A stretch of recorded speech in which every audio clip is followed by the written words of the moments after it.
Well, it's always a good point when you're playing the Stanley Cup champion. I thought through 40 minutes, pretty good game. I thought really even. Both teams had chances. I thought they kind of grabbed momentum there in the third period. We made a few mistakes, obviously took penalties, and but found a way to get a point. So I guess that's the silver lining.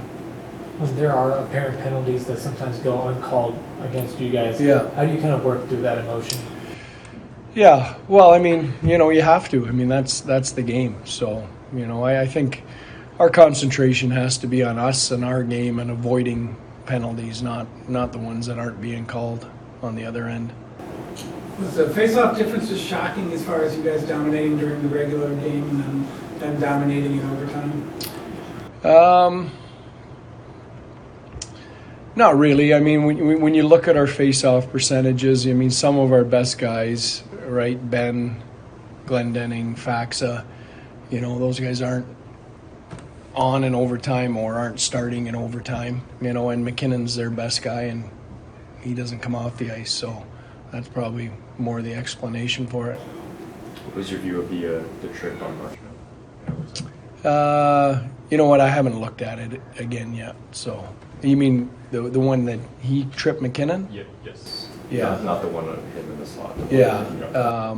Him tripping McKinnon. I don't know. It looked like a penalty to me. I'd have to look at it again, but it looked like a penalty. You know what? We can't.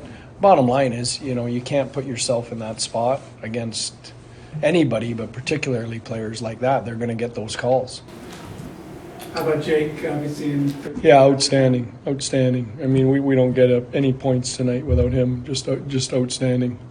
How do you look at what he's done and his ability to come through at times like this? He had a couple of games there where he was coming back from the injury where he gave up 5 goals or whatever, and he just seems to seems to rise above adversity. Yeah. You know what I like about him? He reminds me of when I was in New Jersey, I had Marty Brodeur, and regardless of how the game had gone, at the most important moments, he was able to raise his level. It could be 4-4, and there could have been a bad goal at some point, but he had an ability to raise his level at the most important time of the game, and that's what I thought Jake did tonight for us.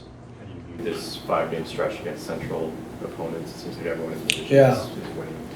Well, it's critical, right? We talked to our group. Every time you play one of these, it's a 4-pointer, and you got to assume all these teams are going to be sticking around at the end, fighting for spots. So critical points on the table, but we're putting points in the bank. We're doing a lot of good things, and we've got to concentrate on that. Obviously, clean up a couple things, but there's a lot more good happening than bad. First shootout of the season, is that an order that you have pre-planned? How much of that is pre-planned? Yeah, we've got a list. We have all the analytics. All 3 of those guys are at or near the top of our analytics, but there's a group of probably 5 or 6 guys that are in there. Some guys like to go first, some guys don't. So we talk to them a little bit about that. So there is some planning, but. And then on first look, what did you make of the second and third line, the veteran and the kid line? Tonight, I thought, it was tough. When McKinnon and Rantanen play 30 minutes a night, it's a big ask for anybody to get out there and handle that. So, I thought our best line tonight was Faxa, Glendening, and Kiviranta. I think they were our best line tonight. And then what did you see about Robertson? What more can you say? 6 his nose in on one, and then just perfect. He shoots the puck in the net. It's a gift. It's amazing, and he does it a bunch of different ways. Incredible.